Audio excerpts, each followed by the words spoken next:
Le but de cet exercice est de démontrer qu'on peut utiliser plusieurs formes de solutions pour l'équation différentielle x de point plus oméga carré x égale à 0, qui est l'équation de l'oscillateur harmonique simple. Commençons par démontrer que la solution x égale a cosinus oméga t plus b sinus oméga t est une solution pour cette équation différentielle avec a et b des constantes quelconques. Donc au début, on va faire la dérivée de la position par rapport au temps. Donc x point, donc dx sur dt, égale à moins a oméga sinus oméga t plus b oméga cosinus oméga t. La dérivée seconde de x, c'est égal à moins a oméga au carré cosinus oméga t moins b oméga au carré sinus oméga t. Donc maintenant, si on fait x de point, donc cette valeur-là, plus oméga au carré x, donc on va multiplier oméga au carré par x, on obtient, donc x de point, c'est égal à oméga au carré moins oméga au carré facteur de a cosinus oméga t plus b sinus oméga t plus oméga au carré x, donc plus oméga au carré aussi x c'est égal à a cosinus oméga t plus b sinus oméga t. Donc vous voyez bien que cette expression-là, donc c'est moins oméga carré x plus oméga carré x, c'est égal à 0. Donc, on peut donc conclure que x égale a cosinus oméga t plus b sinus oméga t est une solution de cette équation différentielle. Dans la partie B, on va démontrer que x égale a cosinus oméga t plus b sinus oméga t peut être mise sous la forme c cosinus oméga t plus phi et on doit exprimer c et phi en fonction de a et de b. Donc au tout début, on va commencer par écrire x qui est égal à c cosinus oméga t plus phi. On va développer le terme cosinus. Donc ça va être égal à c cosinus oméga t cosinus phi moins c sinus oméga t sinus phi. Donc là, on a utilisé la relation cosinus a plus b égale cosinus a cosinus b moins sinus a sinus b. En faisant une identification de cette équation-là, donc disons la première partie avec a cosinus oméga t, puisqu'il y a le terme cosinus dans les deux, on peut dire que a égale à c cosinus phi. De la même manière, si on identifie les termes où il y a sinus oméga t, on peut dire que b égale à moins c sinus oméga sinus phi, pardon. Donc maintenant, on va trouver une relation entre c et phi en fonction de a et b. Donc on va commencer par mettre cette équation sous forme de cosinus phi égale à a sur c, sinus phi égale à moins b sur c. Donc si on utilise la relation trigonométrique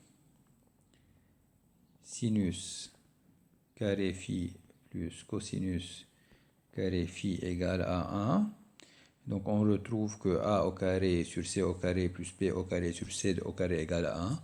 Donc on retrouve que c égale à racine carrée a carré plus B carré. Donc, on a trouvé C en fonction de A et de B. Maintenant, pour ce qui est pour la phase phi, donc on a sinus phi sur cosinus phi, donc tangente phi qui est égale à sinus phi sur cosinus phi est égal à moins B sur C divisé par A sur C, donc tangente phi égale à moins B sur A. Donc phi égale tangente moins 1 moins B sur A. Donc on a retrouvé une relation entre phi, B et A. Donc le but de cet exercice était de démontrer qu'on peut utiliser des différentes solutions pour l'équation différentielle, tant que dans ces solutions, il existe des fonctions sinus ou bien cosinus. Dans cet exercice, on va travailler avec un ressort vertical. Donc dans le cours, on a travaillé le cas d'un ressort horizontal. Là, ça va être un ressort vertical. On va déterminer l'équation du mouvement du bloc et le but principal de cet exercice est de trouver à partir des conditions initiales la phase et l'amplitude. Un ressort est allongé de 200 mm par un bloc de masse 15 kg. À l'instant t égale à 0, le bloc est à la distance de 100 mm vers le bas de sa position d'équilibre et a une vitesse de 0,75 m par seconde vers le bas. Déterminer l'équation du mouvement du bloc, la partie A, et trouver la phase initiale. Donc, au début, je vais commencer par faire un schéma d'un ressort libre. Donc, dans ce ressort, on n'a pas attaché une masse. Une fois qu'on ajoute une masse, ce ressort va être allongé d'une certaine distance que je vais appeler delta L. Donc cette position-là, ça c'est la position d'équilibre du ressort. Donc cette position-là que je mets en pointillé, c'est la position d'équilibre.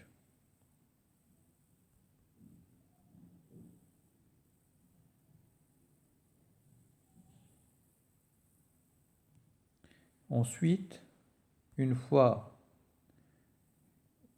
qu'on allonge le ressort, donc là, dans cet exercice, c'est allongé de 200 mm vers le bas.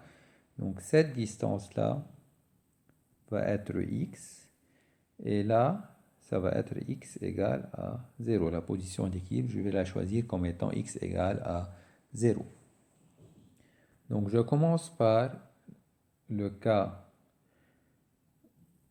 où on a seulement allongé le ressort d'une distance delta L.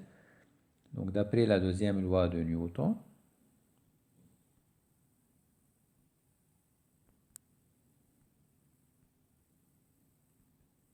on a la somme des forces. Donc là, si je fais le bilan des forces, j'ai le poids mg et j'ai la force du ressort.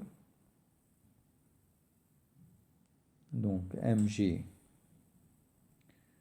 plus force du ressort égale à 0, puisqu'on est en équilibre, A c'est 0, donc égal à 0. Donc là, mg moins k delta L, puisque la force du ressort, c'est la norme, c'est égal à k delta L, égale à 0. Donc mg égale à k fois delta L. Donc, si maintenant on travaille avec le troisième schéma, donc lorsqu'on a une dynamique, on écrit la deuxième loi de Newton comme étant mg plus la force du ressort Mais maintenant, on a une accélération. Donc, c'est égal à ma. Donc, c'est mg moins la force du ressort, c'est k.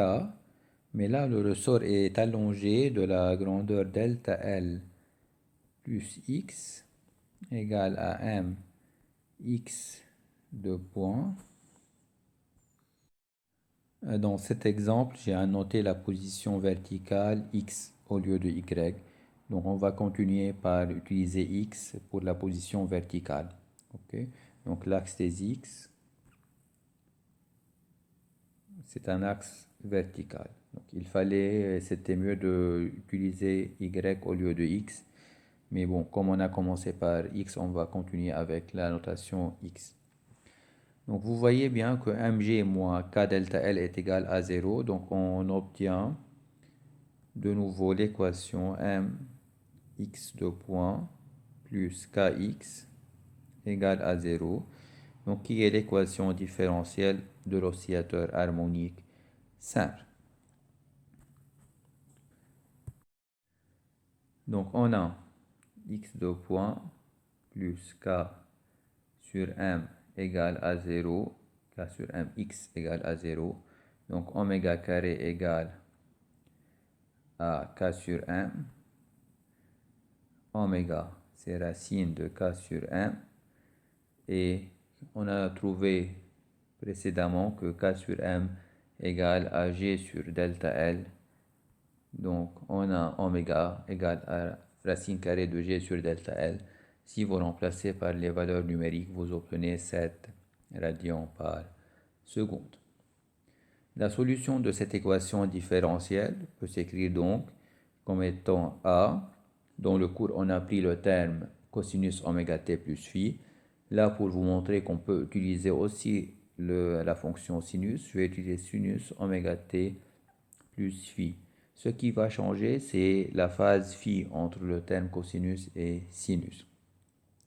Donc, on a A sinus oméga c7 t plus phi. On va maintenant utiliser les conditions initiales pour trouver A et phi. On sait que AT égale à 0, x de 0 égale à 0,1. Donc, c'est égal à A sinus phi. Donc, sinus phi égale à 0,1 sur A. Et on a aussi une information sur la vitesse. Donc, la vitesse qui est égale à x point, c'est égal à oméga. Donc, c'est 7A cosinus phi. Cosinus, pardon, 7 cosinus 7A cosinus 7t plus phi.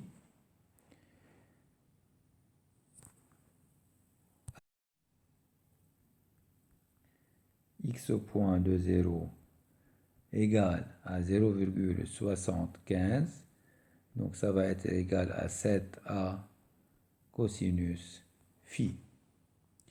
Donc on a cette équation et on a l'équation précédente qui est égale à, lorsqu'on a trouvé x de 0 égale à 0,1 est égal à A sinus phi. On a deux équations à deux inconnus. Les inconnus sont A et phi. Donc à partir de ces deux équations, on va trouver A et phi. Donc on peut facilement faire tangente phi. Tangente phi, donc c'est sinus phi sur cosinus phi. Donc c'est 0,1 divisé par A divisé par cosinus phi, donc 0,75 divisé par 7A. Vous allez trouver ici 0,93. Donc phi, c'est égal à tangente moins 1 de 0,93. Et vous allez trouver que phi, en utilisant une calculatrice, c'est égal à 43 degrés ou bien 0,75 radians. Faites attention au mode de votre calculatrice lorsque vous faites tangente au moins 1. Donc, s'il est en radians, il va vous donner une réponse en radians. S'il est en degrés, il va vous donner une réponse en degrés. Donc, on a trouvé la valeur de phi.